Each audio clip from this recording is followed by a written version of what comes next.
The story লাইন্সের সমস্ত শ্রোতাদের কথা মাথায় রেখে আমরা ভিন্ন স্বাদের গল্প পাঠ করে থাকি।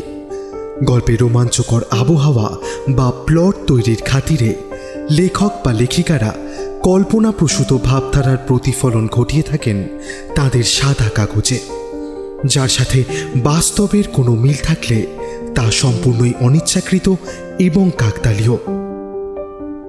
আজ আমাদের পরিবার 30,000 অতিক্রম করেছে। আমাদের সমস্ত শ্রোতা বন্ধুদের অসংখ্য ধন্যবাদ এইভাবে আমাদের যাত্রাপথে পাশে থাকার জন্য।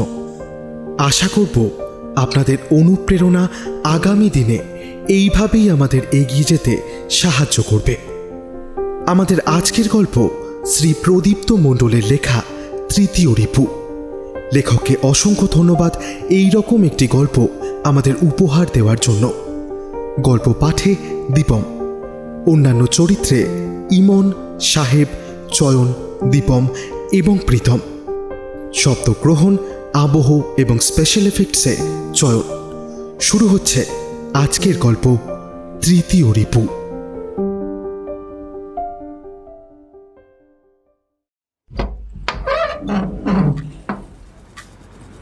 আপনার কিন্তু মশাই আজকাল বেশ অহংকার হয়েছে। সম্প্রতি অগ্নি কোচবিহার থেকে একটা কেসের সমাধান করে ফিরেছে। আমি বা নিশিকান্তবাবু কেউই এবারে তার সাথে যেতে পারিনি ওর মক্কেলের অনুরোধে। সেই কেসটার ব্যাপারে জিজ্ঞেস করাতে অগ্নি যখন বলল যে কেসটার গোপনীয়তা রক্ষার দায়িত্ব সে নিয়েছে, তখন নিশিকান্তবাবুই মন্তব্যটি করলেন। অগ্নি বলল, সে আপনি আমাকে যাই বলুন, কিন্তু আমার মক্কেল যদি না চান যে ব্যাপারটা 5 কান হোক, তবে এখন আমার একটা তৃতীয় কান গজিয়ে উঠলেও আমি তার কাছেও কিছুই খোলসা করতে পারবো না। এ বিষয়ে আমি আগেই অগ্নিকে জিজ্ঞেস করেছিলাম। ও বলেছিল ব্যাপারটা নাকি পুরোপুরি তার মক্কেলের পারিবারিক বিষয়, তাই তিনি চান না কথাগুলো বাইরে আসুক। তাই আমিও আর কিছু বলিনি। না বললে নাই বা বললেন, কিন্তু জেনে রাখুন আপনার মতো ডিটেকটিভ কিন্তু ঢের আছে। ওতে অত অহংকার করার কিছুই নেই, ঠিক আছে? একটু চোখ কান খোলা রাখলেই সবটা টের পাওয়া যায়। হ্যাঁ, নিশিকান্তবাবু একটা গল্প শোনা থেকে বঞ্চিত হয়েই যে অমন করে ক্ষেপে উঠেছেন তা বেশ বুঝতে পারছিলাম। অগ্নি বলল, আরে আমি কি একবারও বলেছি যে আমার মতো ডিটেকটিভ নেই? আর চোখ কান খোলা রাখার ব্যাপারটা তো আপনিও বেশ রেখেছেন। নিন না একটা কেস হাতে, বুঝবেন তখন। অগ্নি যে জেনে বুঝে নিশিকান্তবাবুর পেছনে লাগছিল সেটা আমি ভালো করেই জানি। আজকাল প্রায়ও এরকম করে আর দাঁড়িয়ে দাঁড়িয়ে উপভোগ করে নিশিকান্তবাবুর রাগটা। আমি বললাম, আচ্ছা ঠিক আছে, হলো তো। না না, কিছুই ঠিক নেই। তোমার দাদার কথাটার কোনো মানে হয়? আর কেউ কি কেস সলভ করে না নাকি? আচ্ছা কেসের কথা ছাড়ুন, আপনি বলুন তো, আপনার বাড়ির দোতলার ঘরের জানলাগুলো ভিতরের দিকে খোলে নাকি বাইরের দিকে? আমার বাড়ির জানলা আর আমি নিজেই জানবো না যে কোন দিকে খোলে? ওই তো বাবা, সব কটাই না বাইরে, না না ভিতরের দিকেই তো খোলে মনে হয়। বাবা, মনে হয়? আগে না, 3টে ঘরে ভেতরের দিকে খোলে আর একটা বাইরের দিকে। নিচের বৈঠকখানায় বসে এই সব আলোচনাতেই মেতে আছি। এমন সময় বিলাসবাবু এসে ঘরে ঢুকে আমাদের সামনে একটা চেয়ার টেনে নিয়ে বসলেন। আমি তাসগুলো নতুন করে সার্ভ করতে করতে বললাম, কি ব্যাপার বিলাসবাবু, আপনারা আজ আসতে বেশ দেরি হলো যে? ওই একটা ডেড বডি চালান করে ঝামেলা টামেলা মিটিয়ে আসতে একটু দেরি হয়ে গেল আর কি। ইন্সপেক্টর বিলাস লাহিড়ী বর্তমানে আমাদের প্রতিদিনের আড্ডার সদস্য ও প্রায় বন্ধুস্থানীয় একজন হয়ে দাঁড়িয়েছে। অগ্নির কাছেও মাঝে মাঝেই তার বিভিন্ন কেস নিয়ে পরামর্শ করতে আসেন। এছাড়া পুলিশি দফতরের বিভিন্ন কেস নিয়েও আলোচনা করেন আমাদের সাথে। কি মশাই, খুন নাকি? জিজ্ঞেস করলেন নিশিকান্তবাবু। নাকি সুইসাইড? আজকাল তো মুড়ি মুরগির মতো ওই লোকে সুইসাইড করেই মরছে। তা প্রেম ঘটিত ব্যাপার নিশ্চয়ই। যুবক না যুবতী? বৃদ্ধর ডেফিনেশন যদি 50-60 ধরেন তবে বৃদ্ধ বলাই চলে। আর প্রেম ঘটিত ব্যাপার নিশ্চয়ই না। ইনফ্যাক্ট ব্যাপার যে ঠিক কী ঘটিত সেটাই রহস্য, বুঝলেন? আত্মহত্যার কারণ কিছুই উদ্ধার করা যায়নি আপাতত। নিজের পিস্তল দিয়েই মাথায় গুলি চালিয়েছেন ভদ্রলোক। এখানে খোদ একজন ডিটেকটিভ থাকতে আপনার চিন্তা কিসের মশাই?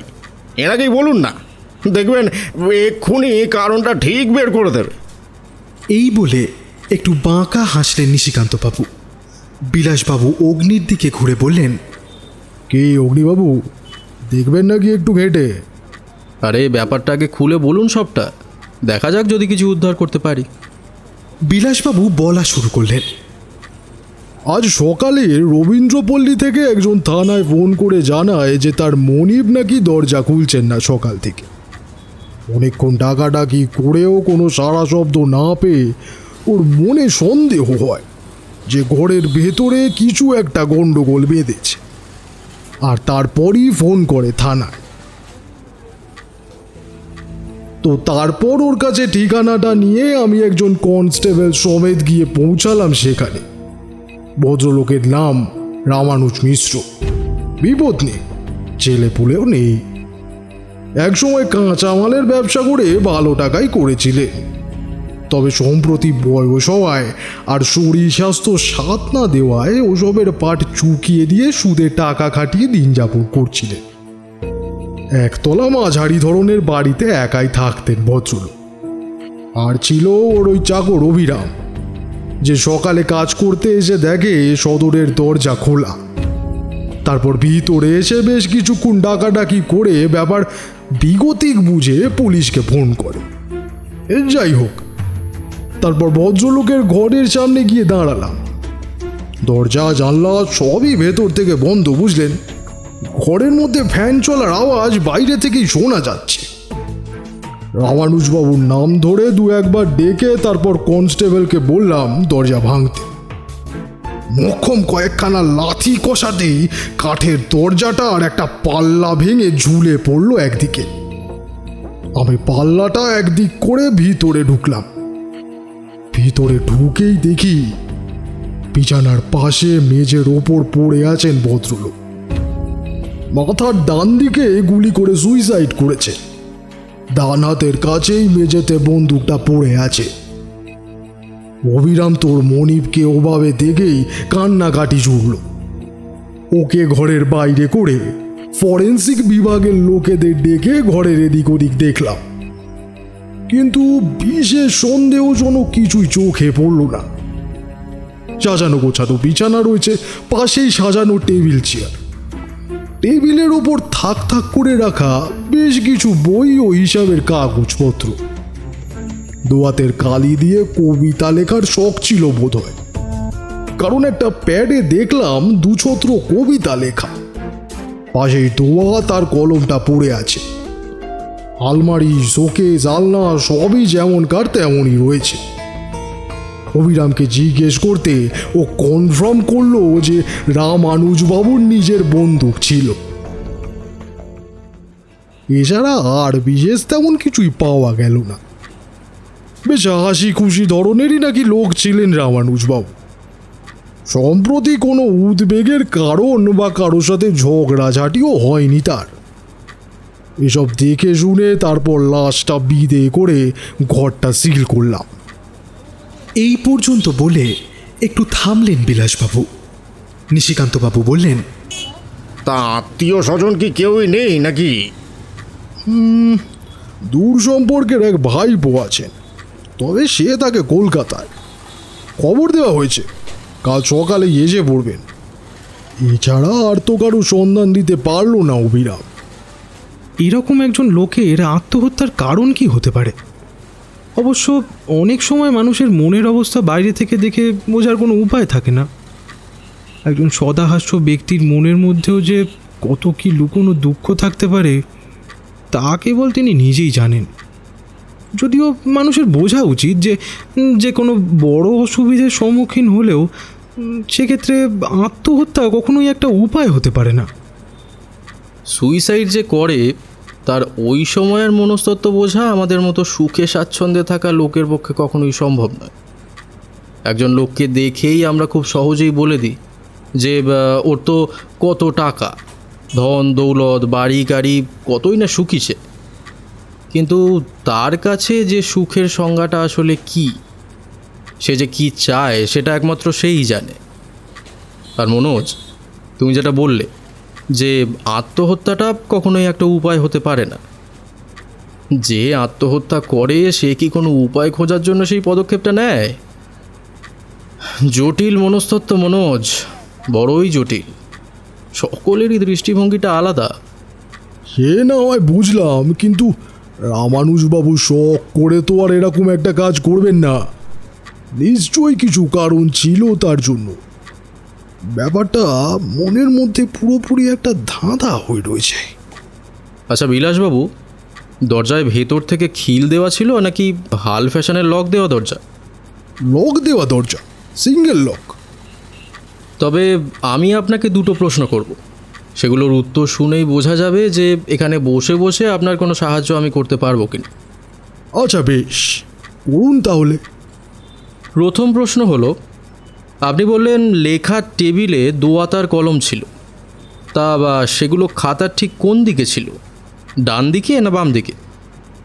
যতদূর মনে পড়ছে আমি ডান হাতে নিয়ে লেখার প্যাডটা দেখলাম, আর দু হাতটা এদিকে, মানে খাতার বাম দিকেই ছিল। ইন্টারেস্টিং। আমার দ্বিতীয় প্রশ্ন হলো, যে দরজাটা ভেঙে ঘরে ঢুকলেন তার চাবিটা কি পেয়েছেন? আর পেয়ে থাকলে সেটা ঠিক কোথায় পেলেন? মানে দরজার সামনেই নাকি? হ্যাঁ, দরজা ভেঙে ভেতরে ঢুকেই তো চাবিটা পড়ে থাকতে দেখলাম মেঝেতে। কিন্তু আপনি কিভাবে? ও কিছুই না, আপনি বাজারে গিয়ে 150 টাকা কেজি পোলট্রির দাম শুনে তারপর 1 কেজি কাতলা মাছের দাম আন্দাজ করার চেষ্টা করছেন, কিন্তু সেটা কি আর সম্ভব বিলাসবাবু? ওই যে আবার আবার বলি, আমাদের কপালে কি হেয়ালি বিশারদ লেখা রয়েছে নাকি? তার মানে আপনি কি এটা বলতে চাইছেন যে? আলবাত চাইছি। পরিষ্কার খুনের ব্যাপারটা আপনার সুইসাইড বলে মনে হচ্ছে। দাঁড়াও দাঁড়াও, তুমি এতটা শিওর হচ্ছ কি করে যে এটা সুইসাইড নয়, খুন? মনোজ, শিওর হচ্ছি তার কারণ আছে।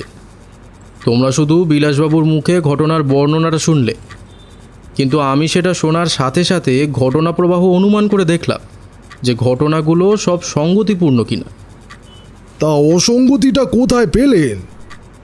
জিজ্ঞেস করলেন বিলাসবাবু। আমরা তিনজনেই অগ্নির দিকে তাকিয়ে রয়েছি। ও হঠাৎ চেয়ার ছেড়ে উঠে গিয়ে একটা খাতা আর একটা কলম নিয়ে এলো। তারপর খাতাটা বিলাসবাবুর দিকে এগিয়ে দিয়ে বলল, বিলাসবাবু, এই নিন, এতে একটা সই করুন তো। বিলাসবাবু কিছু একটা বলতে যাচ্ছিলেন, কিন্তু তাকে কথা না বলতে দিয়ে অগ্নি বলল, দরকার আছে বলেই তো বলছি, নাকি? নিন, করুন। বিলাসবাবু সই করে কলমটা রেখে দিলেন। তারপর বললেন, এবার নিশিকান্তবাবু, আপনি সই করুন। ওটি হচ্ছে না মশাই, কি কারণে সইটা নেবেন সেটা না বললে কিন্তু আমি সই করব না।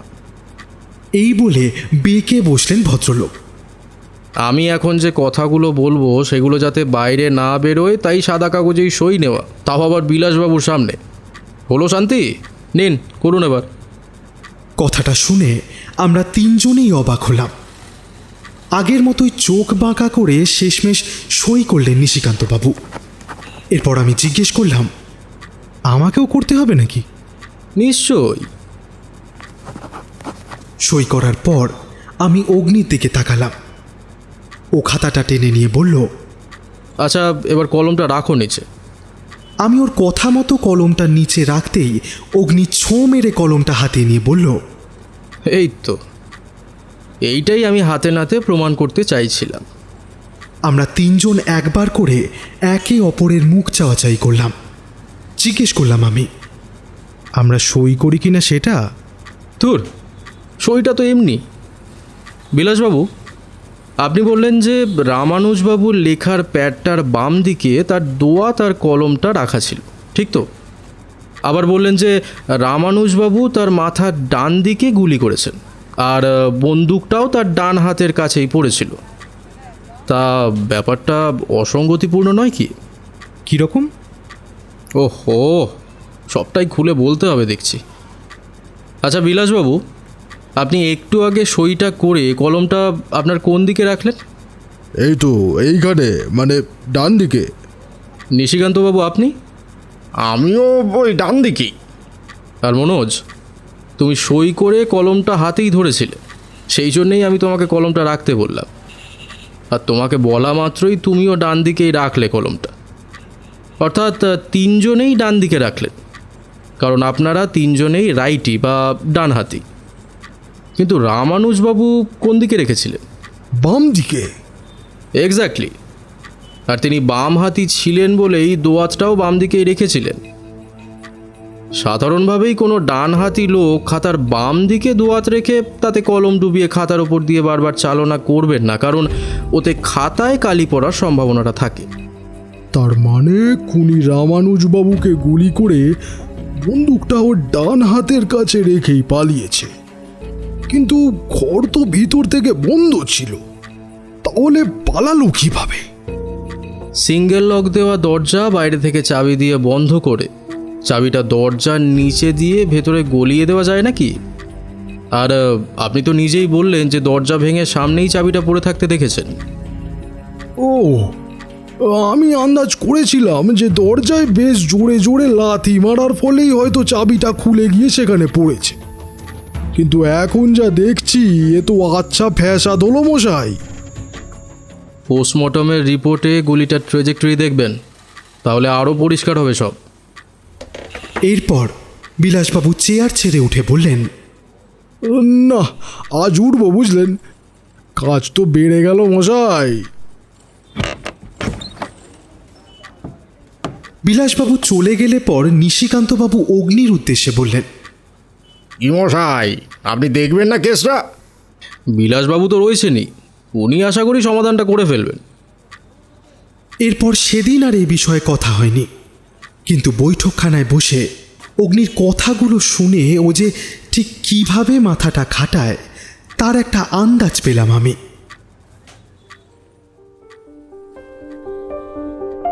আমি বা নিশিকান্তবাবু আমরা যে কোনো ঘটনাই শুধুমাত্র কানে শুনি বা চোখে দেখি, পর্যবেক্ষণ করি না, বা যেটা শুনলাম সেটা কতটা বাস্তব আর কতটা অবাস্তব সেসবও ঠিক গুরুত্ব দিয়ে ভাবি না।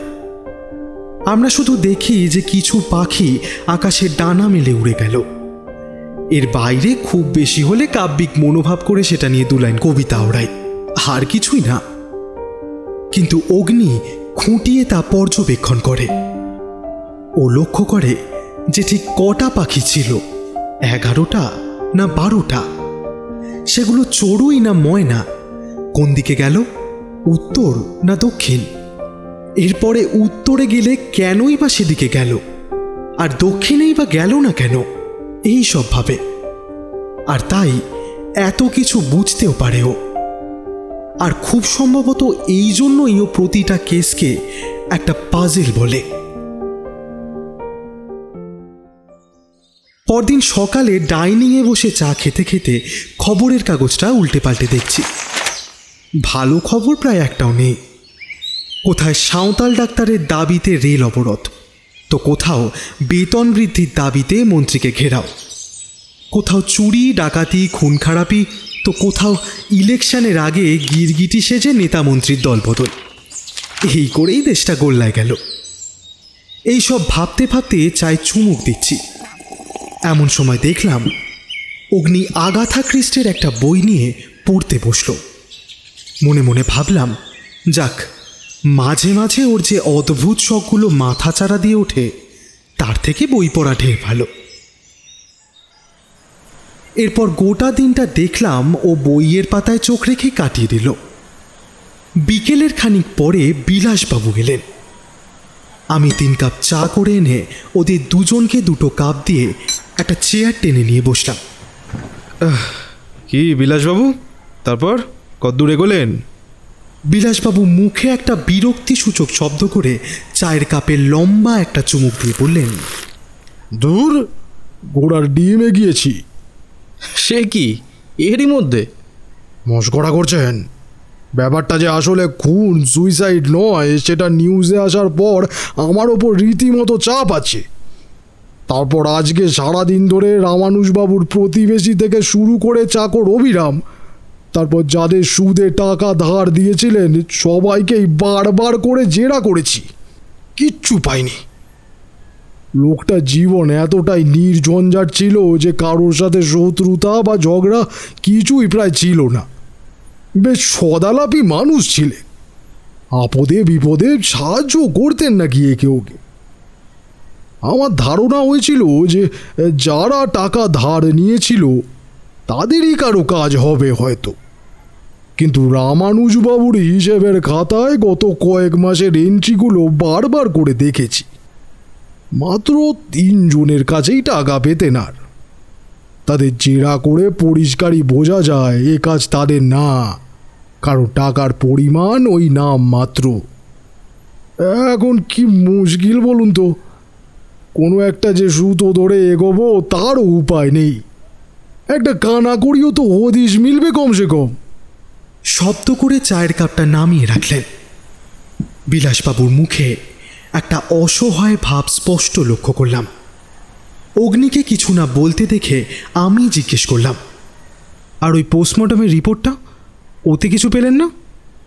বুলেটের ট্র্যাজেক্টরিটা দেখলাম, বুঝলেন। গুলিটা বলছে নিচের দিকে প্রায় 40 ডিগ্রি অ্যাঙ্গেল করে ঢুকেছে, অর্থাৎ খুনের সময় রামানুজবাবু খুব সম্ভবত বসেছিলেন আর খুনি দাঁড়িয়ে গুলি চালিয়েছে পাশ থেকে। আরেকটা সম্ভাবনাও রয়েছে, ধরুন যদি খুনি একটা দানবের মতো লম্বা হয়। আচ্ছা, রামানুজবাবুর হাইটটা কত ছিল? ওই ধরুন 5 ফুট 3-4 বেশি নয়। সেক্ষেত্রে খুনি যদি 6 ফুট বা 6.5 ফুট লম্বাও হয়, তাহলে পুরো ব্যাপারটা দাঁড়িয়ে দাঁড়িয়ে ঘটে থাকাও অসম্ভব নয়। অবশ্য সেক্ষেত্রে রামানুজবাবুর সাথে খুনির দূরত্ব থাকা চাই। আচ্ছা, গান পাউডার পাওয়া গেছে কি বুলেট উন্ডের উপর? হ্যাঁ, কাপড়েও পাওয়া গেছে। ও, তাহলে তো গুলি বেশ কাছ থেকেই চলেছে। সেক্ষেত্রে আপনার সন্দেহই বেশি যুক্তিযুক্ত বলেই মনে হচ্ছে, বুঝলেন। আপনি চালিয়ে যান, আশা করি খুব শীঘ্রই অপরাধীকে ধরে ফেলবেন। সেই আশাতেই আছি আর কি। তবে আপনি যদি একবার দেখতে চান ব্যাপারটা দেখতে পারেন, আর এখন দেখলেই হয়তো বেশি সুবিধা হতো আপনার, কারণ সদ্য ঘটা ব্যাপার তো, দেরি হলেই যত অসুবিধা। এরপর কিছুক্ষণ আরও দুটো একটা বিষয় কথা বলার পর বিলাসবাবু চলে গেলেন। অগ্নি এক মনে পেপারে সুডোকু সলভ করছে। আমি বললাম, বেচারা বিলাসবাবু ভালোই নাকানি চোবানি খাচ্ছেন। সে আর নতুন কি, এখন উনি চাইছেন যে আমিও যেন একটু হাত লাগিয়ে দেখি। সম্ভবত সেটাই বলতে এসেছিলেন আজ, কিন্তু সুবিধে করতে পারলেন না বিশেষ। তা মন্দ কি, ব্যাপারটা দেখোই না একবার চেষ্টা করে। দেখব, বিলাসবাবু নিজের মুখে আমন্ত্রণটা দিক আগে, তারপর নিশ্চয়ই দেখব। বুঝলাম ও নিজে থেকে যে পড়ে কেসটা নিয়ে মাথা ঘামাতে চাইছে না।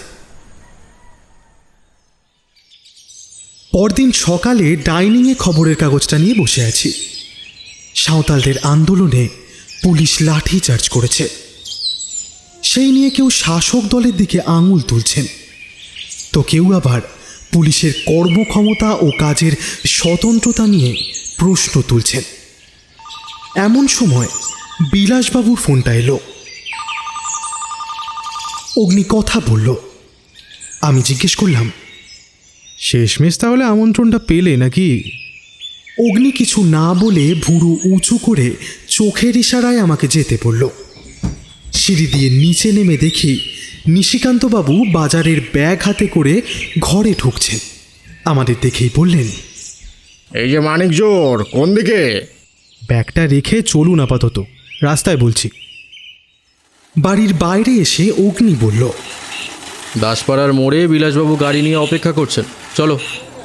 নিশিকান্তবাবু তাড়াতাড়ি পা চালিয়ে আমাদের পাশে এসে অগ্নিকে উদ্দেশ্য করে বললেন, আচ্ছা, কোথায় যাচ্ছি মশাই? ওই সুইসাইড, ওই ধরি মার্ডার কেসটা। অগ্নি সামনের দিকে তাকিয়ে শুধু বলল, যেদিকে দু চোখ যায় মোরা সেই দিকেতেই ধাই, দুইটি মানুষ একটি গাই, ঘাস চড়াতে পথে বেড়াই, ঘরের খেয়ে দিনের শেষে বনের মোস্তারাই, মোদের দু চোখ যেদিক যায়। আমি বেশ জোরেই হেসে ফেললাম। তারপর নিশিকান্ত বাবুর ছোট ছোট বাঁকা চোখ দেখে ওনাকে সবটাই খুলে বললাম।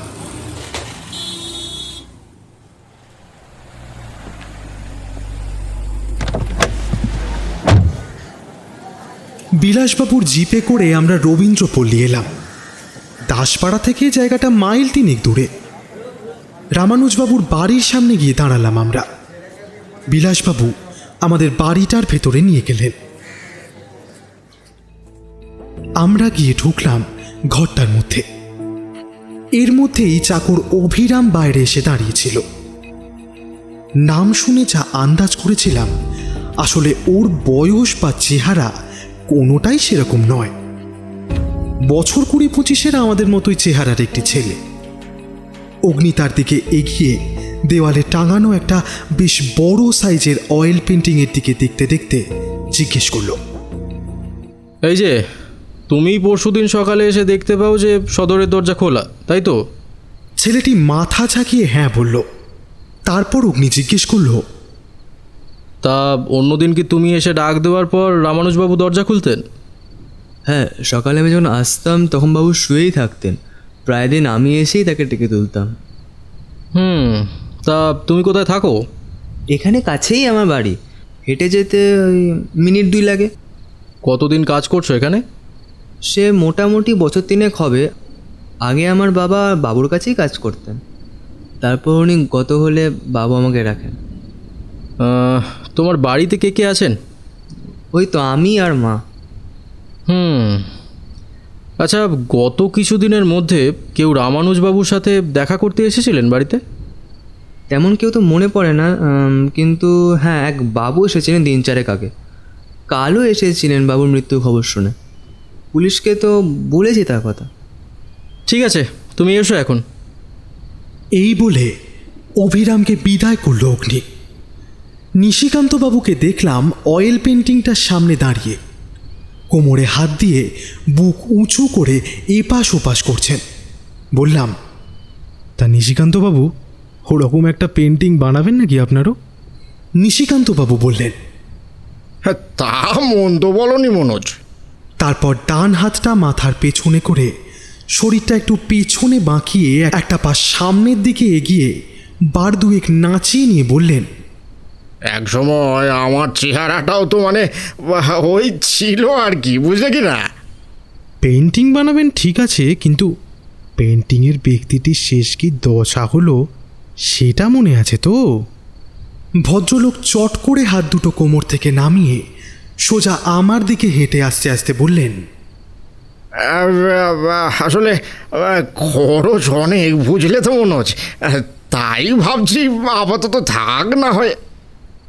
এরপর অগ্নি বিলাসবাবুর কাছে গিয়ে জিজ্ঞেস করল, অভিরাম বলল 4 দিন আগে কোনো এক বাবু এসেছিলেন মৃতের সাথে দেখা করতে। কে লোকটি? রামানুজবাবুর এক পূর্ব পরিচিত। কথা বলেছি তার সাথে আমি, কিন্তু সেরকম কিছু মনে হয়নি। নিপাট ভদ্রলোক। ওয়েল, পেন্টিংয়ে লোকটি কি স্বয়ং রামানুজ মিশ্র? হাইট খুব একটা না হলেও দেখেই বোঝা যায় যুবক বয়সে দিব্যি চেহারা ছিল ভদ্রলোকে। সে আর বলতে, পেন্টিংয়ের কারিগরেরও তারিফ করতে হয় বই কি। কটা কটা চোখ দুটি থেকে ও উত্তাপ যেন ঠিকরে বেরোচ্ছে। আর কিছু দেখবেন নাকি? এখানে আর কিছুই না। আচ্ছা, রামানুজবাবুর সেই কলকাতার ভাইপোটি কোথায়? তার সাথেও তো একবার কথা বলা দরকার নাকি? আর 4 দিন আগের সেই লোকটিকেও একবার থানায় তলব দিন। তার সাথে আবার কথা বলে কি? এ কি, আপনিই তো সকালে বললেন যে একটা হেস্তনেস্ত করতে, আবার আপনিই বাধা দিচ্ছেন। না না, বাধা দিচ্ছি না। আচ্ছা ঠিক আছে, বিকেল 4টে নাগাদ থানায় চলে আসুন, ওদের আমি তলব পাঠাচ্ছি। এরপর আবার বিলাসবাবুর গাড়ি করে আমরা বাড়িতে ফিরলাম। দুপুরে খেতে বসে আমি অগ্নিকে জিজ্ঞেস করলাম, কি মনে হচ্ছে বলো তো? মন্দ না, তবে একটা টমেটো চাটনি হলে ব্যাপারটা জমে যেত, বুঝলে? উফ, তুমিও না। আমি রামানুজবাবুর কেসটার কথা বলছি। ও আচ্ছা, আমি ভাবলাম যাই হোক, বলছি অত তাড়া কিসের? এমনিতেও তো ঘরের খেয়ে বনের মৌসি তো তাড়াচ্ছি। দেখি বিকেলে থানায় গিয়ে কি হয়। খাওয়া দাওয়া সেরে অগ্নি আবার বই নিয়ে ওর ঘরে পড়তে বসলো। আমি আমার ঘরে এসে শুয়ে শুয়ে ভাবছিলাম যে অগ্নির মধ্যে হঠাৎ এই গা ছাড়া ভাবটা কেন? কেসটা থেকে ওর কোনো আয় নেই সেই জন্য, নাকি এখনও তেমন মাথা ঘামানোর কিছু পাইনি সেই জন্য?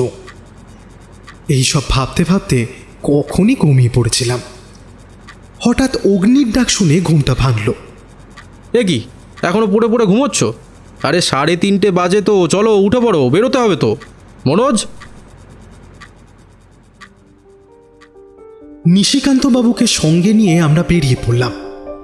পায়ে হাঁটা দূরত্বে থানা, তাই 4টের আগেই পৌঁছে গেলাম। ভিতরে ঢুকে আমাদের একটা ঘরে বসতে বলে বিলাসবাবু বেরিয়ে গেলেন। মিনিট 5 পর আবার এক ভদ্রলোককে সঙ্গে নিয়ে ঘরে ঢুকলেন এবং আমাদের সামনে ফাঁকা চেয়ারটার দিকে নির্দেশ করে তাকে সেখানে বসতে বললেন। লোকটার শরীর বেঁটে খাটো গড়নের, বয়স আন্দাজ 30 কি 32 হবে। পরনে কোট প্যান্ট, মাথায় একটা গোল হ্যাট, চোখে কালো চশমা এবং ঠোঁটের ওপরে যত্ন করে ছাঁটা ছোট একখানা গোঁপ। অগ্নি কিছু বলার আগে ভদ্রলোক নিজেই বললেন, আমার নাম চিন্ময় হালদার, কিন্তু আপনাকে কোথায় দেখেছি বলুন তো? কেন জানি না হঠাৎ চেনা চেনা লাগলো তাকে। অগ্নি হেসে বলল, হতে পারে, খবরের কাগজে মাঝে সাঝে আশ্রয় হয় এই অধমে। এরপর অগ্নি সরাসরি প্রশ্নে এলো, আচ্ছা, আপনি কিভাবে চিনতেন রামানুজবাবুকে? রামানুজবাবু তো আমার পূর্ব পরিচিত ছিলেন, কিন্তু এইসব কথা তো আমি পুলিশকে আগেই জানিয়েছি। আসলে আমি আলাদাভাবেই কেসটা দেখছি। তো আপনি ঠিক কোন সূত্রে ওনাকে চিনতেন? কিছু মানুষের সাথে যে করেই হোক চেনা জানা হয়ে যায়। ভদ্রলোক কথার মাঝে একবার চশমা খুলে চোখ মুছলেন, তারপর বললেন, আসলে ওই ব্যবসার ব্যাপারেই চেনা জানা ছিল আমাদের। অগ্নির দিকে তাকিয়ে দেখলাম ওর চোখ দুটো হঠাৎ কেমন চকচক করে উঠল। তারপর প্রশ্ন করল, 4 দিন আগে আপনি রামানুজবাবুর সাথে দেখা করতে এসেছিলেন, তাই তো? হ্যাঁ, গেছিলাম। তা কি ব্যাপারে? উনি তো ব্যবসার পাট চুকিয়েছেন বহুদিন হলো। তাহলে? সেরকম কিছুই না, আসলে কাজের সূত্রে এই ধারে এসেছিলাম তো, তাই ভাবলাম একবার দেখা করে যাই। আসলে বহুদিনের পরিচিত ছিলেন কি না? সেটা কতদিন? তা ওই বছর 10 হবে। বাড়ি কোথায় আপনার? রামপুরহাট। তা আপনারও কি রামানুজবাবুর মতোই জুয়েলারি কারবার? মানে ওই ব্যবসার ব্যাপারে চেনা জানা বললেন তো, তাই আর কি। হ্যাঁ, রামপুরহাটেই আমার জুয়েলারির দোকান। এখানে কোথায় রয়েছেন? এই তো হোটেল ম্যাঙ্গোলিফ। আচ্ছা ঠিক আছে, এখন আপনি আসতে পারেন। বিলাসবাবু কিছু একটা বলতে যাচ্ছিলেন, কিন্তু অগ্নি হাত দেখিয়ে ওনাকে থামিয়ে দিল। লোকটি চেয়ার ছেড়ে উঠে চলে যাচ্ছিলেন। দরজার কাছ পর্যন্ত গিয়ে আবার হঠাৎ ঘুরে দাঁড়িয়ে প্রশ্ন করলেন, আচ্ছা, একটা কথা জিজ্ঞাসা করব, আপনি কি ডিটেকটিভ অগ্নিদেব সেন? অগ্নি চিন্ময়বাবুর দিকে না তাকিয়েই একটু হেসে চেয়ারটা ওনার দিকে এগিয়ে দিয়ে বলল, আর আপনি রামানুজ মিশ্রের ছেলে চিন্ময় মিশ্র। বসুন। ঘরের মধ্যে একেবারে পিন ড্রপ সাইলেন্স। আমি, বিলাসবাবু ও নিশিকান্তবাবু সকলেই সমানভাবে অবাক হয়েছি। চিন্ময়বাবুর দিকে তাকিয়ে তার বিস্ফারিত চোখ দেখে বুঝলাম উনিও সমানভাবেই অবাক হয়েছেন। অগ্নি বলে চলল, আরে বসুন বসুন, আপনিও মিথ্যে কথা বলছিলেন আর আমিও বলছিলাম, ভালোই চলছিল, তাই ভাবলাম চালিয়েই যাই। তারপর যখন আমাকে চিনেই ফেললেন তখন তো আর যাকে। চিন্ময়বাবু চেয়ারে বসে বিস্ময়ের সাথে জিজ্ঞেস করলেন, আপনি কি করে বুঝলেন? প্রশ্নটা শুধু চিন্ময়বাবুর মুখ দিয়ে বেরোলেও সেটা আমাদের সকলেরই জিজ্ঞাস্য। কথার ফাঁকে যখন চশমাটা খুলেছিলেন তখনই আপনার কটা চোখ দুটো দেখে নিয়েছিলাম। তারপর আপনার কানের লতি হুবহু রামানুজবাবুর মতো, এছাড়া মুখের গড়ন, হাইট সবেতেই সাদৃশ্য রয়েছে। সেখানেই সন্দেহটা হলো প্রথম। আর তারপরে আমি একটা ফাঁদ পাতলাম। রামানুজবাবুর জুয়েলারি কারবার ছিল না, উনি কাঁচামালের ব্যবসা করতেন। কিন্তু সেটা আপনি জানবেন কি করে? মুখে বলছেন ঠিকই, কিন্তু যে কোনো কারণেই হোক আপনার বাবার সাথে আপনার যে যোগাযোগ খুব বেশি ছিল না সেটা স্পষ্ট। তাই আপনিও খুব সহজেই আমার পাতা ফাঁদে পাটা দিয়ে ফেললেন আর বললেন যে আপনারও জুয়েলারি কারবার। তখনই বুঝলাম আপনি কোট প্যান্ট হ্যাট আর কালো চশমা লাগিয়ে পরিচয় গোপন করছেন। তাই এবার বলুন তো এর কারণটা ঠিক কী? আর রামানুজবাবুর চাকর অভিরামী বা আপনার ব্যাপারে জানেন না কেন? নাকি তাকেও কোনোভাবে কবজা করেছেন? চিন্ময়বাবু একটা দীর্ঘ নিঃশ্বাস ছেড়ে মাথার হ্যাটটা হাতে নামিয়ে বললেন, চাকর তো দূরের কথা, খোদ রামানুজ বাবুই জানতেন না যে ওনার একটা ছেলে আছে। এবার আমাদের সকলের আবার অবাক হওয়ার পালা। বিলাসবাবু বললেন, কি বলছেনটা কি? রামানুজবাবু নিজেও জানতেন না যে ওনার একটা ছেলে আছে? এটাও কি একটা বিশ্বাসযোগ্য কথা? ঠিকই বলেছেন, মোটেই বিশ্বাসযোগ্য কথা নয়। তাই তো পরিচয় গোপন করেছিলাম। আপনি যদি একটু খুলে বলেন খুব ভালো হয়। আমি কতকটা আন্দাজ করতে পারছি, কিন্তু আপনিই বলুন যতটা সম্ভব আপনার পক্ষে। হালদার আমার মায়ের পদবী, আমার পদবী আসলে মিশ্র। যদিও সেটাই আমি জেনেছি হপ্তা দুয়েক আগে। মা বেঁচে থাকতে তো কখনো বলেনি আমায়। আসলে রামানুজ মিশ্র ছাত্রাবস্থায় মুর্শিদাবাদে থাকতেন। সেখানেই আমার মায়ের সাথে পরিচয় আর ঘনিষ্ঠতা। তারপর কলেজ শেষ করে কোথায় যে তিনি উধাও হয়ে যান, আমার মা অনেক খোঁজ করেও কোনো কিনারা করতে পারেননি। ওদিকে আমার বদনামে মাকে ঘর ছাড়তে হয়। তারপরেই বাংলার গ্রামগঞ্জে আমার মা যে কীভাবে আমাকে মানুষ করেছে তা আমার মাই জানে। একটু চুপ থেকে চিন্ময়বাবু আবারও বলতে শুরু করলেন, এরপর গত মাসে আমার মা মারা গেলেন। তারপর মায়ের জিনিসপত্র গোছাতে গিয়ে মায়ের একটা ডায়েরি থেকেই আমি সব কথা জানতে পারি। তো কোনটা কি প্রতিশোধ? আমার পরিচয় পেলে যে আপনারা আমাকেই সন্দেহ করবেন সেটা আমি জানতাম, কিন্তু আমার মা আমাকে সেসব শিক্ষা দিয়ে বড় করেনি। একটা ব্যাপার কি জানেন তো, যদি খুন করার থাকতো তাহলে আমি ঠিকানাটা পাওয়া মাত্রই এখানে এসে খুনটা করতে পারতাম। কিন্তু ইন্সপেক্টর, আমার মায়ের মতোই আমারও দেখা করার ইচ্ছা হয়নি তার সাথে প্রথমে। কিন্তু একবার ওই লোকটার মুখের সামনে দাঁড়িয়ে জিজ্ঞাসা করার ইচ্ছা ছিল, কেন? জিজ্ঞেস করেছিলেন? কিন্তু কিভাবে জানি না, ওনার মুখোমুখি দাঁড়াতেই উনি আমাকে চিনে ফেললেন। খুব সম্ভবত আপনিও সেভাবেই চিনেছেন। তারপর উনি যেভাবে ভেঙে পড়লেন আমার সামনে, আমি আর কিছুই বলতে পারিনি। সেখান থেকে বেরিয়ে চলে আসি। উনি আটকানোর চেষ্টা করেছিলেন, ওনার বাড়িতেই থাকতে বলছিলেন, কিন্তু সেটা আমার পক্ষে সম্ভব না বলেই আমি হোটেলে গিয়ে উঠি। আর তারপরেই তো এসব ঘটে গেল। আর বাকি তো সবই আপনাদের সামনে। আচ্ছা ঠিক আছে, এবার আপনি আসতে পারেন, কিন্তু এখনই রামপুরহাট ফিরবেন না। প্রয়োজনে আবার তলব হতে পারে, কেমন? চিন্ময়বাবু উঠে আমাদের নমস্কার করে বেরিয়ে গেলেন। বিলাসবাবু বললেন, বলি কেঁচো করতে কে উঠে বেরিয়ে পড়লো যে মশাই? বলছি কি মনে হলো, ভদ্রলোক সত্যি বলছেন? হতে পারে, আবার নাও হতে পারে। সবই যে সত্যি বললেন উনি, তার গ্যারেন্টি কি? যাকে, আচ্ছা রামানুজবাবুর ভাইপোটি কোথায়? ডাকুন তাকে। এরপর রামানুজবাবুর দূর সম্পর্কের ভাইপো দিগম্বর বিশ্বাস এসে বসলেন সামনের চেয়ারে। বেশ সুঠাম ছিমছাম চেহারা, মাথায় মিলিটারি ছাট করা চুল, চোখে মুখে বুদ্ধির ছাপ স্পষ্ট। অগ্নি প্রশ্ন করল, কি করেন আপনি? আমি স্টক এক্সচেঞ্জে কাজ করি। ব্রোকার? হ্যাঁ। তা কতদিন হলো এই কাজে রয়েছেন? তা প্রায় 5 বছর। আপনার কাকার সাথে আপনার সম্পর্ক কেমন ছিল?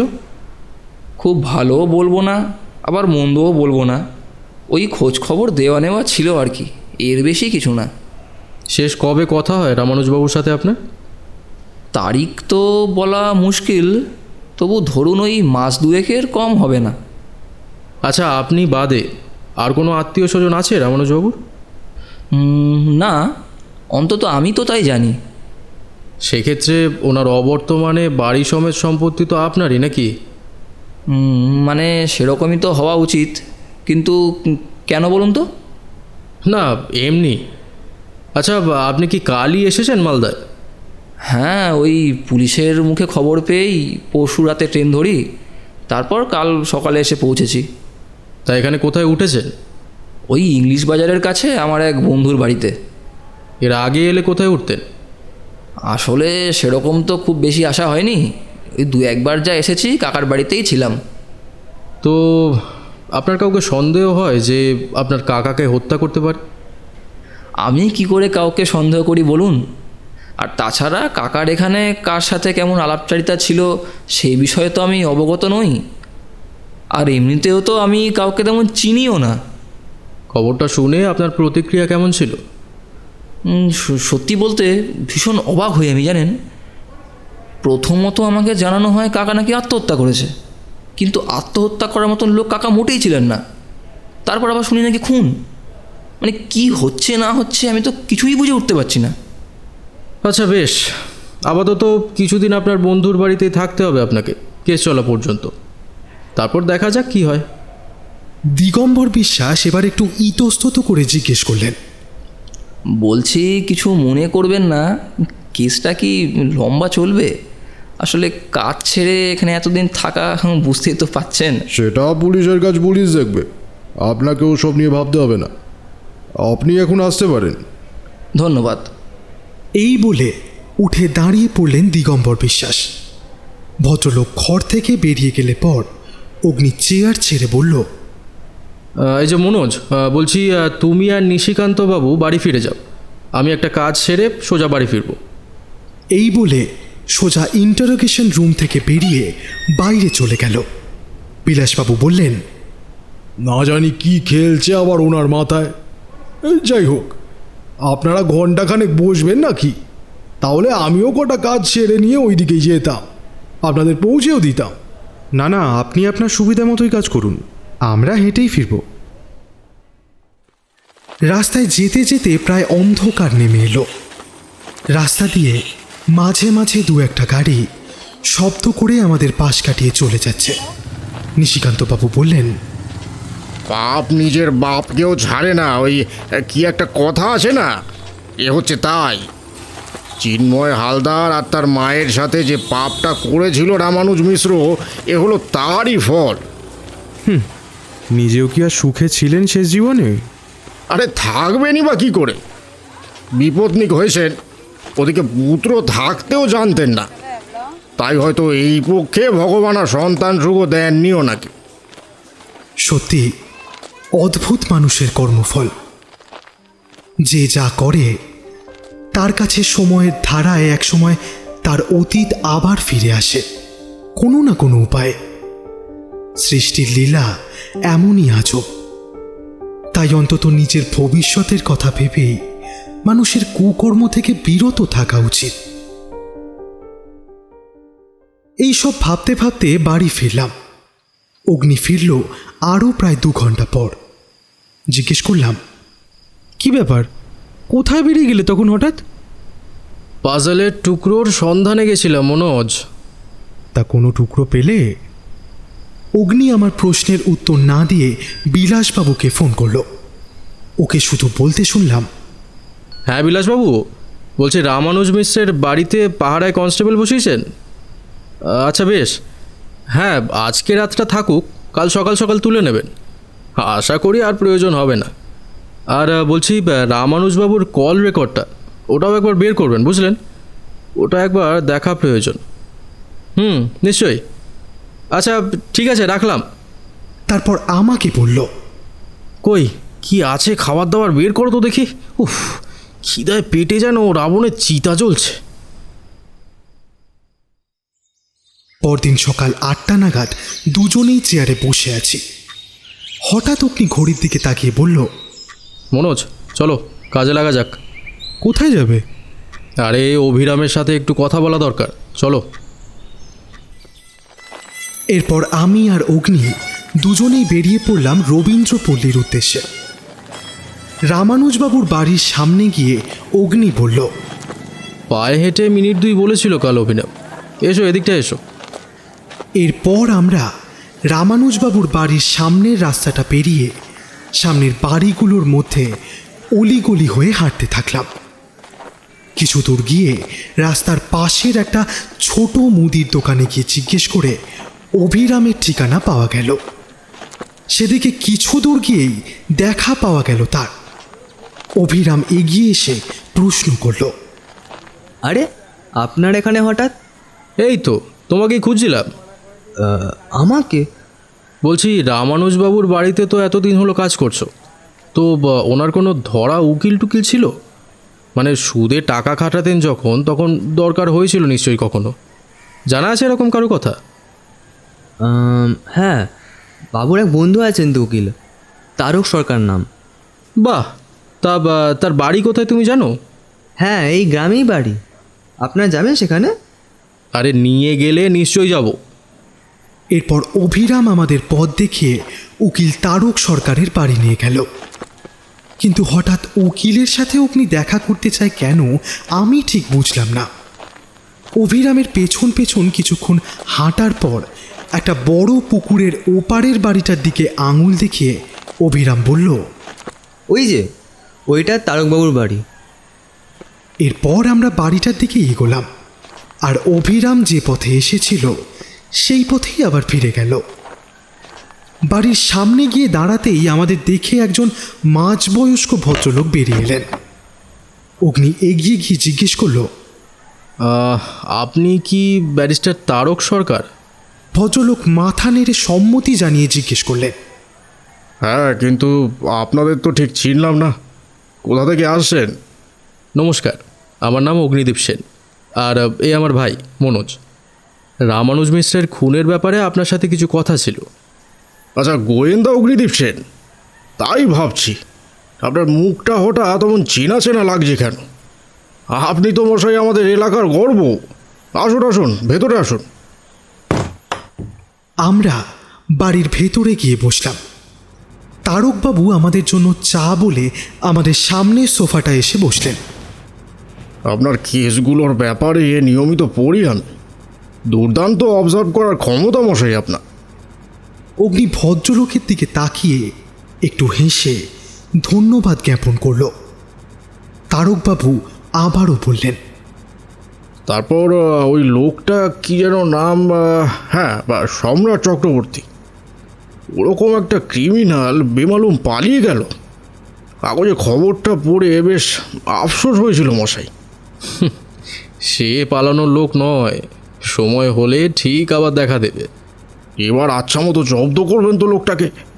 দেশশুদ্ধ লোককে সস্তার কোকেন বেচে মারতে বসেছিল।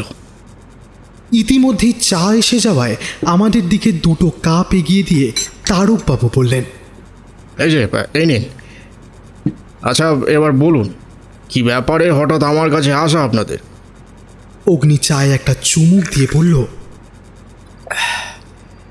আচ্ছা, আপনি তো রামানুজবাবুর উকিল প্লাস ওনার বন্ধুস্থানীয় একজন, তাই তো? হ্যাঁ, উকিল তো বটেই, তবে বন্ধু বলা যায় কি না সেটা বলতে পারবো না। অনেক দিনের পরিচয় এই আর কি।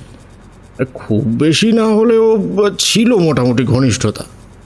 ওনার আইনি ব্যাপার স্যাপার কি আপনি দেখতেন?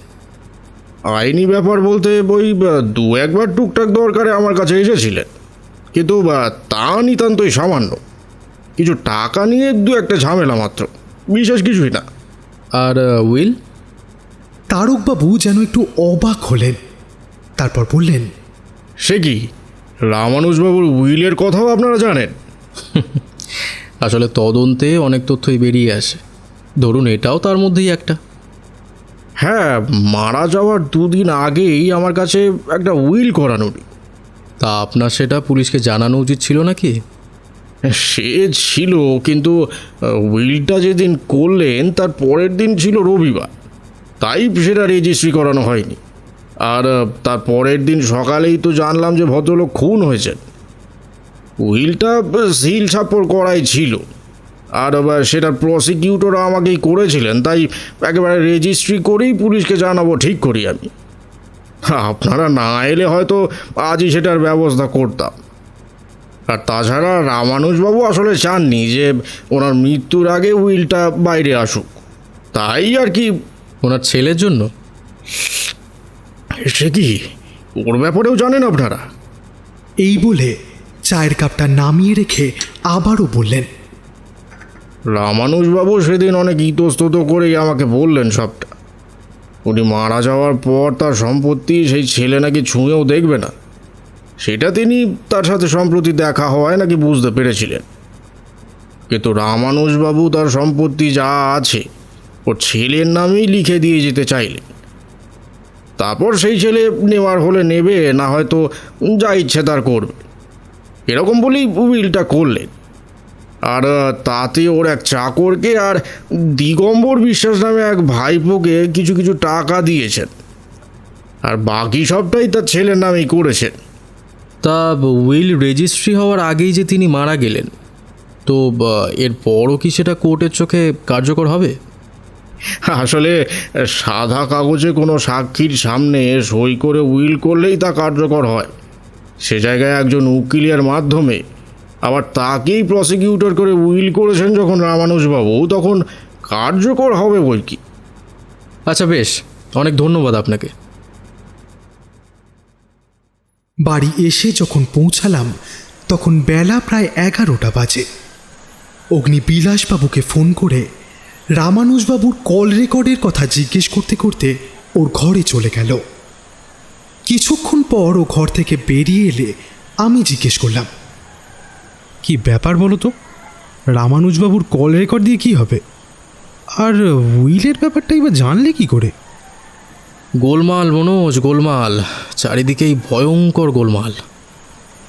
এরপর বাকিটা দিন ওকে দিব্যি পড়ে পড়ে ঘুমোতে আর বই পড়ে কাটাতেই দেখলাম।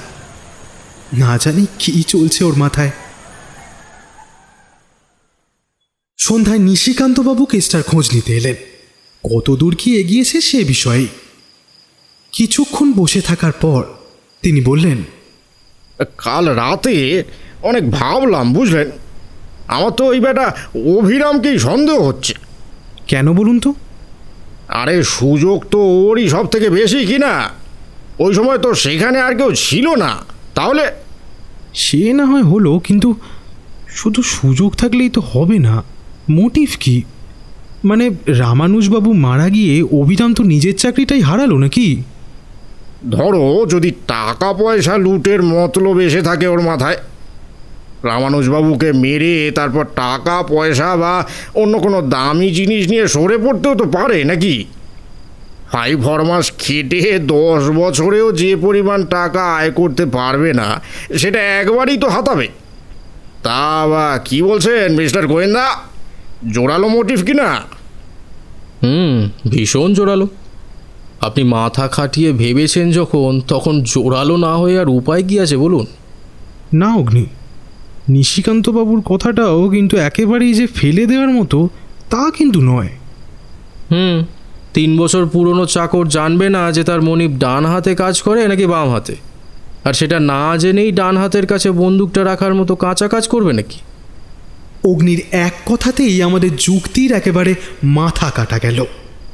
নিশিকান্তবাবু বললেন, তবে আর কি হতে পারে বলুন তো? অগ্নি চেয়ার ছেড়ে উঠে পড়ল। ভাগ্য ভালো হলে আজই দেখতে পাবেন আর কি হতে পারে। আজই? আজ্ঞে হ্যাঁ। এই বলে জুতো জোড়া পায়ে গলিয়ে সিঁড়ি বেয়ে নিচে নেমে গেল অগ্নি। ওর পেছন পেছন আমরাও রওনা হলাম। দাসপাড়ার মোড় থেকে একটা অটো করে রবীন্দ্রপল্লীর উদ্দেশ্যে আমরা রওনা হলাম। 7টার কিছু পরে রামানুজবাবুর বাড়ি থেকে কিছুটা দূরে নেমে পায়ে হেঁটে সেদিকেই এগোতে লাগলাম।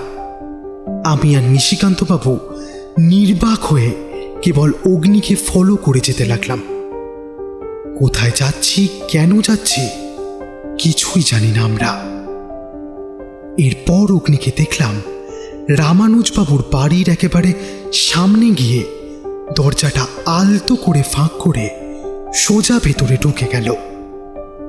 মন্ত্রমুগ্ধের মতো আমরাও তাই করলাম। বাড়ির ভেতরে গিয়ে দেখি বিলাসবাবু আগে থেকেই আমাদের জন্য সেখানে অপেক্ষা করছেন।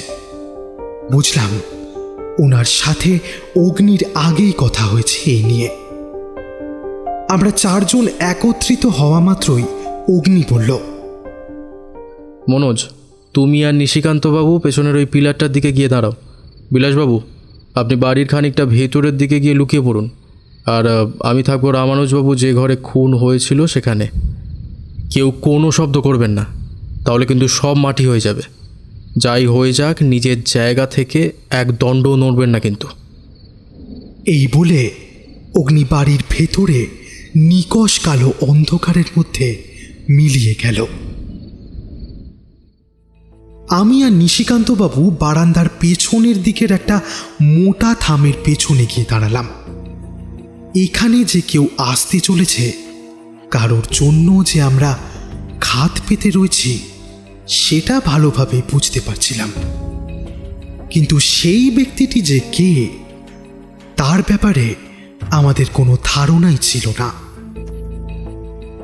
এরপর এইভাবে প্রায় 2 ঘন্টা দম বন্ধ করে দাঁড়িয়ে থাকার পরও যখন কাউকে দেখতে পেলাম না, তখন মনে রীতিমতো সন্দেহ হতে লাগলো। আদেও কেউ আসবে তো? কি সূত্র পেয়েছে অগ্নি যে ওর মনে হয়েছে যে এখানে কেউ আসতে পারে? তাছাড়া কেউ এলেও সে কিসের জন্যই বা আসবে? ঠিক এই প্রশ্নগুলোই বোধ করি নিশিকান্তবাবুর মনেও ঘুরছিল। ভদ্রলোক ফিস ফিস করে বললেন, এই যে মনোজ, কিছু বুঝছো কি? আমার তো পায়ে ব্যথা শুরু হয়ে গেল দাঁড়িয়ে দাঁড়িয়ে। থামে হেলান দিয়ে বসে পড়ুন না কিছুক্ষণ। নিশিকান্তবাবু তাই করলেন।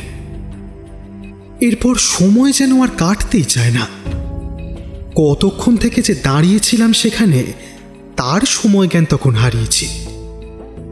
এরই মধ্যে আমি আর নিশিকান্তবাবু পালা করে 2 বার করে বসে নিয়েছি। এখন আমি দাঁড়িয়ে, আর নিশিকান্তবাবু কেবল 3য় বার বসেছেন থামে হেলান দিয়ে। কতগুলো মশা এসে বেশ কিছুক্ষণ থেকেই গুনগুন করে গান জুড়েছে। নিশিকান্তবাবু সেগুলিকে নিঃশব্দে তাড়ানোর ব্যর্থ চেষ্টা করে বোধ করি আমাকে কিছু একটা বলতে চাচ্ছিলেন। কিন্তু আমার দিকে গলাটা একটু ঘোরাতেই সদরের দরজার দিকে চোখ গেল ভদ্রলোকের। আর তখনকার মতো ওনার গলাটা সেভাবেই আটকে গেল সেখানে। নিশিকান্তবাবু দৃষ্টি অনুসরণ করে আমি দরজার দিকে তাকালাম। দেখলাম দরজাটা যেন সন্তর্পণে একটা শব্দ করে ধীরে ধীরে খুলে গেল। নিঃশ্বাস বন্ধ করে আমি সেই দিকেই তাকিয়ে রইলাম। একটা ছায়ামূর্তি দরজা দিয়ে ঢুকেই সোজা বাড়ির ভেতরের দিকে হাঁটতে শুরু করলো। মাত্র কয়েক মুহূর্ত, আর তারপরে মূর্তিটা অন্ধকারে বাড়ির ভেতরের দিকে গিয়ে অদৃশ্য হয়ে গেল। আমার তখন রীতিমতো শরীর ঘেমে উঠেছে। নিশিকান্তবাবু উঠে দাঁড়িয়ে আমার বাম হাতটা খামচে ধরলেন। এবার অগ্নি তো বলেছিল যাই হয়ে যাক না কেন আমরা যেন না নড়ি এখান থেকে। তাছাড়া অগ্নি আর বিলাসবাবু তো ভেতরেই আছেন। আপাতত এখানেই দাঁড়িয়ে থাকুন কিছুক্ষণ, তারপর দেখাই যাক না কি হয়। নিশিকান্তবাবু কিছুই বললেন না, কিন্তু অন্ধকারে ওনার মাথাটা যে একবার উপরে নিচে নড়ে উঠল সেটা আমি টের পেলাম। এরকম পরিস্থিতিতে সময়ের সঠিক হিসাব তো দূরের কথা, সামান্য আন্দাজ লাগানো যে কতটা কঠিন সেটা যে এই পরিস্থিতিতে নিজে প্রত্যক্ষ না করেছে তার পক্ষে বুঝে ওঠা অসম্ভব। তবুও পরে আন্দাজ করে বুঝেছিলাম আমরা অন্তত মিনিট 5 আরও ওইভাবেই ছিলাম। আর তারপরে হঠাৎ কিছু একটা ভারী জিনিস ধপ করে নিচে পড়ার আওয়াজ পেলাম। আর তারপরেই বিলাসবাবুর একটা হুঙ্কার ভেসে এলো সেই দিক থেকে। সেই শব্দ কানে আসা মাত্রই আমি আর নিশিকান্তবাবু দুজনেই একসাথে সেই আওয়াজের দিক লক্ষ্য করে ছুট দিলাম। কিছু দূর যেতেই তীব্র টর্চের আলোয় থমকে দাঁড়ালাম আমরা, যেন চোখ দুটো ক্ষণিকের জন্য ঝলসে যাচ্ছিল সেই আলোয়।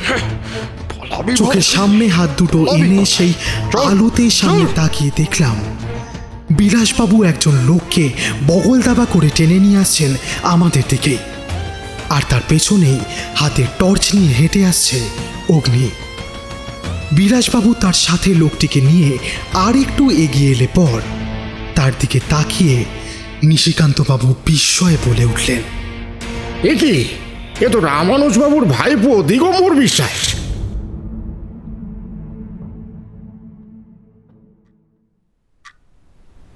দিগম্বর বিশ্বাসকে বিলাসবাবু জিপে করে যখন থানায় নিয়ে আসা হলো তখন রাত 11টা। একটা ঘরে নিয়ে গিয়ে বসানো হলো ওনাকে। বিলাসবাবু বললেন, এ বেটা তো কলকাতা থেকে এসেছিল খুনের পরের দিন সকালে, তবে খুনটা করলো কি করে? অগ্নি বলল, জেরায় ওর বলা কথাগুলোকে বেদবাক্য বলে ধরে নিচ্ছেন কেন? কি দিগম্বরবাবু, আপনি কিছু বলবেন নাকি আমি সাহায্য করব? দিগম্বর বিশ্বাস একেবারে চুপ, কোনো কথা নেই তার মুখে। এরপর বিলাসবাবু একটা ধমক দিয়ে উঠতেই মুখ খুললেন দিগম্বর বিশ্বাস। একটা বিদেশি কোম্পানির শেয়ার কিনে স্টক মার্কেটে আমার অনেক টাকা লস হয়। আমার প্রায় পথে বসার জোগাড় হয়েছিল। তখন আমার যে কোনো উপায়ে টাকার প্রয়োজন। ধার দেনা আগে অনেক করে ফেলেছিলাম, তাই সে রাস্তাও বন্ধ। এরকম সময় কাকা একদিন ফোন করে বললেন উনি নাকি উইল করবেন। সাথে কাকা এও বললেন তার নাকি একটা ছেলে এসে জুটেছে আর তিনি তাকেই সব লিখে দেবেন। এমনিতেই আমার অনেক টাকার প্রয়োজন তখন, তারপরে এত বড় সম্পত্তি কি করে হাতছাড়া করি বলুন তো? তখনই আমি প্ল্যান করি, যদি উইল তৈরির আগেই ওনাকে আমি সরিয়ে দিই তাহলে এই সব সম্পত্তি আমার হবে, আর তখন কেউ এসে সম্পত্তির দাবি করলেও তা প্রমাণ হবে না। এই ভেবেই কলকাতা থেকে আমি এখানে চলে আসি, আর তারপর কাকার বাড়ি যাই। কিন্তু কাকা আমার মতলব বুঝে ফেলেন। তিনি নাকি আগেই উইল করে রেখেছেন। আত্মরক্ষার জন্য সোজা বন্দুক ধরেন আমার দিকে। আমি কি করবো বুঝতে না পেরে থতমত খেয়ে যাই। তারপর আচমকা বন্দুকটা ছিনিয়ে নিয়ে গুলি চালিয়ে দিই। উইলটা আমি তখনই খুঁজে দেখতাম, কিন্তু গুলির আওয়াজ পেয়ে যদি কেউ ছুটে চলে আসে ধরা পড়ে যাব তো। এই ভেবে কাপড় দিয়ে বন্দুকের বাটটা মুছে ফিঙ্গারপ্রিন্টটা মিটিয়ে দিলাম। তারপর সেটা কাকার হাতের কাছে ফেলে আমি পালিয়ে যাই। বুদ্ধি করি যে হোটেলে গিয়ে লুকিয়ে থাকব, তারপর পুলিশ সুইসাইডের খবর দিলে গিয়ে বাড়ি কবজা করব। তারপর সুযোগ বুঝে উইলটা খুঁজে ছিঁড়ে ফেলবো। আর সেটাই যখন হলো না, পুলিশ যখন বুঝে ফেললো যে এটা সুইসাইড না মার্ডার, তখন আপনার ভয় হলো যে আপনার আগেই উইলটা অন্য কারো হাতে পড়লো তো আপনার সর্বনাশ হবে। প্রপার্টি তো পাবেনই না, উল্টে একটা খুনের দায় তো চেপেই রইল। তখন চোরের মতো লুকিয়ে রাতের অন্ধকারে উইলটা নষ্ট করতে গেলেন। আচ্ছা প্ল্যান কষেছিলেন মশাই, কিন্তু চোরের উপর বাটপাড়ি বলেও একটা কথা আছে জানেন তো। বিলাসবাবু নিয়ে যান। পরদিন বিকেলে নিশিকান্তবাবুর বৈঠকখানায় আবার আমরা চারজন একত্রিত। আজ বিলাসবাবু সময়ের আগেই হাজির হয়েছেন। যাক, কি বোঝাটাই না নামলো ঘাট থেকে। সুইসাইড না মার্ডার তাই তো বোঝা দায় হয়ে যাচ্ছিল মশাই। আপনি না থাকলে যে কি হতো। কি আবার হতো? সুইসাইড ভেবে কেসটা ক্লোজ করে দিতেন আপনি। এরকম তো আজকাল হামেশাই হচ্ছে। আরে সেটা না হয় হলো, কিন্তু আপনি জানলেন কি করে যে দিগম্বর বিশ্বাস সেদিন রাতে ওই বাড়িতে উইলটা খুঁজতে যাবে? আমার মনেও অনেকগুলো প্রশ্ন ঘুরছিল, তাই বললাম, ব্যাপারটা খুলে বলোই না, কি হয়েছিল আসলে? অগ্নি শরীরটাকে লম্বা করে তারপর বলতে লাগলো, দেখো মনোজ, রামানুজবাবুর মতো যেসব লোকেরা থাকেন, মানে যাদের সম্পত্তি তো আছেই, কিন্তু সেই সম্পত্তির নির্দিষ্ট কোনো উত্তরাধিকারী নেই, তাদের প্রপার্টির ওপর সবসময়ই কারো না কারো নজর থাকে, এটাই স্বাভাবিক। এই কেসটার ক্ষেত্রেও সেই বিশেষ ব্যক্তিটি অভিরাম থেকে শুরু করে চিন্ময়বাবু বা দিগম্বর বিশ্বাস বা বাইরের কেউ হতে পারত। অভিরাম বা চিন্ময় হালদার ওরা যে সবই সত্যি কথা বলছে এমন মনে করারও কোনো কারণ ছিল না। একই জিনিস হলো দিগম্বরবাবুর ক্ষেত্রে। জেরায় উনি বললেন যে উনি নাকি কলকাতা থেকে এখানে ট্রেনে করে এসেছিলেন খুনের পরের দিন সকালে, অর্থাৎ মঙ্গলবার। কিন্তু আপনারা সকলেই কম বেশি খবরের কাগজ পড়েন, তাই খবরটা আপনাদের জানা উচিত ছিল যে সোমবার থেকেই মুর্শিদাবাদের কাছে সাঁওতাল আদিবাসীদের একটা অবরোধ চলছে, আর তারা সব ট্রেনই আটকে রাখে এবং শেষে পুলিশ বাধ্য হয়ে লাঠিচার্জ করে অবরোধ ভাঙে মঙ্গলবার ওই বিকেল নাগাদ। ফলে দিগম্বরবাবু যে মঙ্গলবার সকালের ট্রেনে আসেননি তাতে কোনো সন্দেহ ছিল না। এরপর পুলিশ স্টেশন থেকে উনি বেরিয়ে গেলে আমি ওনার পিছু করতে থাকি, কারণ জেরায় উনি বলেছিলেন যে ওনার কোনো বন্ধুর বাড়িতে নাকি তিনি উঠেছেন, কিন্তু সেটাও যে নেহাতি ধাপ্পা তাও আন্দাজ করেছিলাম। তারপর ওনার পেছনে লেগে থেকে দেখলাম যে উনি ইংলিশ বাজারের কাছে একটা হোটেলে গিয়ে উঠলেন। তারপর উনি ভেতরে চলে যেতেই আমি হোটেলের রিসেপশনে গিয়ে জানতে পারি যে দিগম্বর বিশ্বাস গত শুক্রবার সেখানে ঘর নিয়েছেন, অর্থাৎ তিনি এখানে এসেছিলেন গত শুক্রবার। সেখানেই একটা রুম বয় এও জানায় যে রবিবার রাতে নাকি দিগম্বর বিশ্বাস হোটেলের সামনে থেকে তাকে একটা ট্যাক্সি ডাকতে বলে। এরপরই আমার কাছে ব্যাপারটা অনেকটা পরিষ্কার হয়ে যায়, কিন্তু দিগম্বরবাবুর মোটিভ তখন আমি বুঝতে পারিনি। তাই কলকাতার ইন্সপেক্টর দীপায়ন গাঙ্গুলির সাথে যোগাযোগ করি। কলকাতা স্টক এক্সচেঞ্জের ব্রোকার দিগম্বর বিশ্বাসের ব্যাপারে খোঁজখবর নিয়ে আমাকে জানাতে বলি। ঘণ্টাখানেকের মধ্যেই উনি দিগম্বর বিশ্বাসের বিরাট অঙ্কের টাকার স্টক ডুবে যাওয়ার কথাটা আমাকে জানালেন, আর তারপরই সব পরিষ্কার হয়ে যায়। তাও কনফার্ম হওয়ার জন্য আমি রামানুজবাবুর কল রেকর্ডটা চেক করি। দেখলাম আমার সন্দেহটাই ঠিক। রামানুজবাবুর সাথে দিগম্বরবাবুর সম্প্রতি যোগাযোগ হয়েছিল, সেটা জেরায় গোপন করেন তিনি। ফলে সেখান থেকেই যে সম্পত্তি হাতছাড়া হওয়ার কথাটা জেনেছেন দিগম্বরবাবু, তাতে আর কোনো সন্দেহ রইল না। এরপর উইলের ব্যাপারটা কতকটা আমি অনুমানই করি, এবং ব্যাপারটা ঝালিয়ে নিতেই রামানুজবাবুর কোনো উকিল ছিল কিনা সেটার খোঁজ করি, আর তারপরই অভিরাম মারফত তারক সরকারের সাথে যোগাযোগ করে বাকিটাও খোলসা হয়ে যায়। তাই রাতে রামানুজবাবুর বাড়ি থেকে পাহারার কনস্টেবল সরিয়ে নিতে বলি বিলাসবাবুকে, কারণ রাস্তা ফাঁকা পেলেই যে দিগম্বরবাবু উইলটার সন্ধানে আসবেন সেটা আন্দাজ করাই যায়। এরপর দিগম্বর বিশ্বাস রাস্তা ফাঁকা পাওয়া মাত্রই সেখানে এলেন এবং ফাঁদেও পা দিলেন। ঘরের মধ্যে সোজা ঢুকে আলমারি খুলে উইল খুঁজতে লাগলেন, আর অমনি আমি পেছন থেকে এসে খপ করে ঘাটটা ধরলাম। হাতের টর্চটা আমার দিকে ছুঁড়ে পালাতে যাচ্ছিলেন তিনি, কিন্তু পথের সামনেই পড়লেন বিলাসবাবু। ব্যাস, লোভে পাপ, পাপে মৃত্যু। এ তো চিরাচরিত সত্য। সত্যি মশাই, আপনার সাথে কাজ করে অনেক থ্রিলিং এক্সপিরিয়েন্স সঞ্চয় হলো এতদিনে। শুধু কি এক্সপিরিয়েন্স, আমাদের গল্পের স্টকটাও কেমন দিন দিন বেড়ে চলেছে দেখছেন না? কি আর আছে জীবনে, যতদিন আছি গল্পের স্টক দিয়ে যাওয়ারই চেষ্টা করব, আর কি। আহা, সাধু সাধু।